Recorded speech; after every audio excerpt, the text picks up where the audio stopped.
Muito bem, voltamos a falar direto da página do Jornal Visão Espírita no YouTube e no Facebook para mais uma gota de Espiritismo, mais uma gota de O Livro dos Espíritos, o livro 2º, capítulo 9, Intervenção dos Espíritos no Mundo Corporal. Vamos finalizar o item Afeição dos Espíritos por certas pessoas, questões 487, 488 e 488A. Como eu sempre digo, a gente vai finalizar o item, mas não esgotar o assunto, porque não tem evolução para isso. Não tenho conhecimento para isso, mas tem um ponto de vista que a gente sempre debate aqui, tá bom? Vamos lá. 487, afeição dos espíritos por certas pessoas. Qual o tipo de mal que mais aflige os espíritos por nossa causa? O mal físico ou moral? Os espíritos ficam aflitos conosco por nossa causa. O mal físico ou o mal moral? No vídeo anterior eu já respondi, né? Mas vamos à resposta agora. Vosso egoísmo e vossa dureza de coração, é disso que tudo deriva. Riem-se de todos esses males imaginários que nascem do orgulho e da ambição. Alegram-se com os que têm por objetivo abreviar vosso tempo de provação. Qual tipo de mal que mais aflige os espíritos por nossa causa? O mal físico ou o mal moral? O mal físico, não. Porque o mal físico, ele ou é consequência dos nossos atos nessa encarnação, ou consequência dos nossos atos em encarnações anteriores. Portanto, é quitação de dívida. Para os espíritos que têm afeição por nós, estão no plano espiritual e têm afeição por nós, que já têm o discernimento, que já têm o conhecimento, sabem que aquela expiação ou aquela provação pela qual eu estou passando diz respeito a quitar uma dívida. Acabou. Se livrou daquilo, acabou. Que bom que está passando. Como Divaldo Pereira Franco diz, quando nós virmos alguém passando por uma doença, por um problema, não é conveniente nem que a gente diga vai passar. O conveniente é que bom que você está passando por isso, porque está se livrando disso. Acabou. Resigne-se, não se revolte contra Deus, que significa resignação no Espiritismo, não se revolte contra Deus porque a culpa é sua, e lute com todas as forças para poder sair dessa situação. Então, agradeça a Deus que você está se livrando disso. Porque é culpa sua. Uma hora você ia ter que. Uma hora a conta ia chegar, não tem o que fazer. Então, o mal físico para os espíritos, eles não entendem como mal. Eles sabem que aquilo é para o nosso bem. Agora, o mal moral é complicado. Aí é complicado. Quando as nossas ações derivam do orgulho, derivam da ambição, que todos eles são movidos por vaidade, aí é difícil, né, amigo? Quando a nossa vaidade fala mais alto, os espíritos que gostam da gente põem a mão na cabeça e falam: meu Deus, de novo, Fábio, caindo pela vaidade, de novo, Fábio, caindo pelo orgulho, de novo, Fábio, caindo pela ambição. E aí realmente eles sofrem por isso. Realmente sofrem por isso. Kardec diz: os espíritos, sabendo que a vida corporal é apenas transitória e que as tribulações que a acompanham são meios de avançar, são meios de alcançar um estado melhor, afligem-se mais pelas causas morais que nos afastam desse estado do que por males físicos que são apenas passageiros. Os espíritos se preocupam pouco com os infortúnios que afetam apenas nossas ideias mundanas, da mesma forma que tratamos as tristezas pueris da infância, infantis da infância. O espírito que vê as aflições da vida como um meio de adiantamento para nós, considera-as como a crise momentânea que deve salvar o doente. Ele se compadece de nossos sofrimentos como nos compadecemos dos sofrimentos de um amigo, mas vendo as coisas de um ponto de vista mais justo, o espírito avalia de forma diferente da nossa. E enquanto os bons incentivam nossa coragem no interesse de nosso futuro, os outros, tentando comprometê-lo, nos induzem ao desespero. Quando a gente descobre uma doença grave na gente, os espíritos superiores se apiedam disso, evidentemente, daquele sofrimento que nós vamos ter que enfrentar, mas alegram-se no íntimo sabendo que aquilo vai nos purificar. E nos incentivam a entender isso. Os espíritos inferiores, além de ficarem contentes que nós estamos tendo sofrimento físico, ainda nos induzem ao desespero para tentar fazer com que a gente perca oportunidades, para que eu não seja resignado, porque assim eu passo de novo. Para que eu não seja resignado e passe de novo, que não seja resignado e passe de novo até aprender. Percebe? Então tudo depende do conhecimento e do ângulo que você está. Depende do ângulo que você se encontra.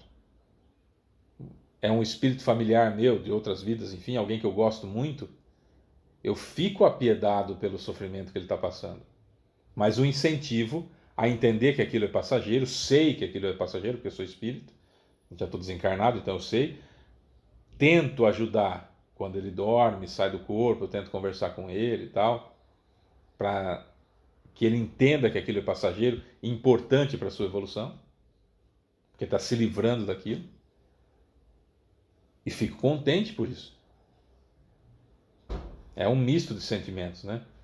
Por mais que eu tenha piedade pelo que ele está passando, eu estou feliz porque vai passar. É como uma criança que você leva para tomar uma injeção. Ele está te odiando naquele momento que você está furando ele. E a gente está triste pela dor que está causando na criança que já está doente. Mas, por outro lado, com uma satisfação muito grande de saber que aquela dor que estamos infligindo na criança naquele momento, que é a picada da agulha, é para o bem dele. Uma vacina, por exemplo. Uma vacina, a criança está bem, aí você vai levar para tomar vacina, vai dar injeção. A criança vai chorar, você está vendo que ela está passando por uma dor que é importantíssimo para que ela não tenha dores maiores ainda. Não é isso? A vacina contra a poliomielite, que são as gotinhas, paralisia infantil, que são as gotinhas na boca, são 3 gotinhas, aquele é amargo? É. A criança vê aquele monte de gente, tem criança que chora para tomar as gotinhas, aí tem que abrir a boca assim, pingar lá dentro e tal. A satisfação que nós pais temos, apesar de infligir aquele momento constrangedor para a criança, mas a satisfação de que ela não vai ter paralisia infantil e não vai passar o resto da vida numa cadeira de rodas, sem movimento das pernas. Percebeu? É a alegria que nós sentimos pela pequena dor que o sujeito está passando agora, mas em troca essa pequena dor de uma grande coisa, uma coisa muito boa que vai lhe acontecer por conta daquilo. Então é esse conhecimento. Quando nós estamos no plano espiritual, somos espíritos superiores, nós estamos vendo a dor que o sujeito está passando, mas que isso vai ser muito bom para ele. É aquilo que acontece do pai e da mãe, que tem o conhecimento, que sabe que aquela dor que o filho está passando da injeção é porque ele vai ficar muito bem e vai impedir males maiores. Seria mais ou menos essa a comparação. 488. Nossos parentes e amigos que nos precederam na outra vida, o corpo deles morreu antes da gente, têm mais simpatias por nós que os espíritos que nos são estranhos? Resposta: sem dúvida. E muitas vezes vos protegem como espíritos segundo o poder de que dispõem. 488A. Eles são sensíveis à afeição que conservamos por eles? Resposta: muito sensíveis, mas se esquecem daqueles que os esquecem. Tá, então vamos lá, para a gente poder entender direitinho. 488. Nossos parentes e amigos que nos precederam na outra vida têm mais simpatias por nós que os espíritos que nos são estranhos? Há parentes nossos no plano espiritual que são muito mais próximos da gente do que os parentes dessa encarnação. Lembre-se que a família, muitas vezes, aliás, na grande maioria das vezes, é um local que nós encarnamos para reharmonizarmos-nos com os seus componentes. Se precisa reharmonizar, é porque em determinado momento desarmonizou o bagulho, né? Então não é assim amizade que nós temos. E precisa reharmonizar. Então aquela pessoa que eu tentei reharmonizar, que ela tentou reharmonizar o que nós nem tentamos e não reharmonizou, desencarnou, não é porque morreu que vai ficar cuidando de mim. Ela não gostava de mim quando estava encarnado, não vai gostar de mim quando está desencarnado. Precisamos tirar essa ilusão de que parente consanguíneo desencarnou, está me protegendo no além. Primeiro precisa estar num bom estado. precisa ter sido resgatado, precisa estar lúcido, precisa estar numa situação de conseguir ajudar. Esse é o primeiro ponto. O segundo ponto, se tem interesse disso. Porque de repente não gosta de mim, uma pessoa extraordinária, mas não tem afinidade comigo. Não me faz mal, não me faz o bem que é possível, mas não me faz mal, mas não tem afinidade comigo. Desencarna, ele vai ajudar quem ele tem afinidade.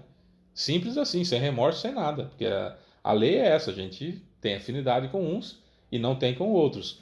Encarnando muitas vezes como nós vamos encarnando, em breve nós teremos, não muito breve assim, mas logo nós teremos afinidade com mais e mais e mais e mais e mais gente, até termos afinidade com todo mundo. Até atingirmos um grau bastante evoluído. Até lá, nós vamos ajudar quem a gente tem afeição. Então pode ser que uma mãe que a gente nunca se deu, que a gente se dava quando se via uma vez por ano. Aí era legal, se via, matava saudade e tal. Mas dava 2, 3 horas juntos, já começava a vir farpa ali, já começava a vir cutucão daqui, cutucão dali, e embora daqui um ano se via de novo, aí estava tudo bonito, tudo lindo, tudo maravilhoso. E com os meus irmãos, a minha mãe tem uma afinidade que vive junto, vive apegado, um na casa do outro, outro na casa do um, etc, etc. E tem uma grande afinidade, ela desencarnou, naturalmente ela vai estar ajudando os que ela tem mais afinidade. Claro, como sou filho também, vai se preocupar comigo esporadicamente, mas o auxílio, a afeição direta é por aqueles que ela tem afinidade, percebe? Isso é natural. Porque aí vamos encarnar outras vezes próximos até que criamos essa afinidade e tenhamos um para com o outro as mesmas afinidades que ela tem com os meus irmãos, por exemplo, nesse exemplo hipotético que eu estou dando aqui. Percebeu? Então temos que entender como é que as coisas funcionam. Eles são mais sensíveis à afeição que conservamos por eles? São, lógico. Quem que não gosta de ser lembrado? Se eu desencarnar hoje, claro que eu quero ser lembrado, eu quero que alguém sinta a minha falta. Ah, Fábio, mas isso é orgulho. Eu sei, se eu fosse perfeito, eu estava lá, do lado de Jesus, aprovando o planejamento encarnatório. Eu ainda sinto vontade que as pessoas sintam minha falta, que me mandem uma mensagem, eu estou com saudade de você, faz tempo que eu não te vejo, etc, etc. Eu sinto isso, como todo mundo. No plano espiritual, vou sentir também, embora lá no plano espiritual vou encontrar com quem realmente gosta de mim, com a quantidade de pessoas que têm afinidade comigo, que eu tenho afinidade com elas. Então, muitas vezes isso acontece. O sujeito foi um bom pai? Foi um bom pai. Ele proveu tudo, lutou uma barbaridade, sacrificou-se o máximo possível, entregou a sua vida para que os filhos e a esposa tivessem uma vida digna, não se importou em trabalhar 15, 20 horas por dia, se fosse preciso, mas estava ali, né, fazendo certo para deixar a família o mais confortável possível, lutou com todas as forças que tinha para fazer o melhor possível, desencarna e se reencontra com os amigos de verdade de outras encarnações, e aquela família que ele tanto lutou aqui, fazendo certo, fazendo bem, etc, etc, foi a primeira vez que ele se encontrou. É natural que ele se relacione mais com essas pessoas e, por sua responsabilidade e bondade, também vai atender os que foram da sua família aqui. Mas o mais natural é que ele fique com aqueles que têm mais afinidade, percebe? Até que tenhamos afinidade com o máximo possível de pessoas. É meio, às vezes, difícil da gente entender, mas dá sim. Eu sou Fábio Pereira, essa é mais uma gota de Espiritismo. Amanhã nós vamos entrar no item Anjos Guardiães, Espíritos Protetores, Familiares ou Simpáticos. E tem aqui, eu acho que amanhã a gente ainda não fala, vai ficar para depois da manhã, aquilo que a gente fala da doutrina dos Anjos Guardiães, segundo São Luís e Santo Agostinho, que é simplesmente maravilhoso. E eu vou ter o prazer e a honra de ler para vocês aqui juntos e a gente registrar isso também em vídeo, a doutrina dos Anjos Guardiães, que devia converter até os mais incrédulos por seu encanto e doçura. E a gente vai falar sobre isso. Amanhã ainda não, acho que depois da manhã, com os Anjos Guardiães. Beijo pra você que fica, tchau.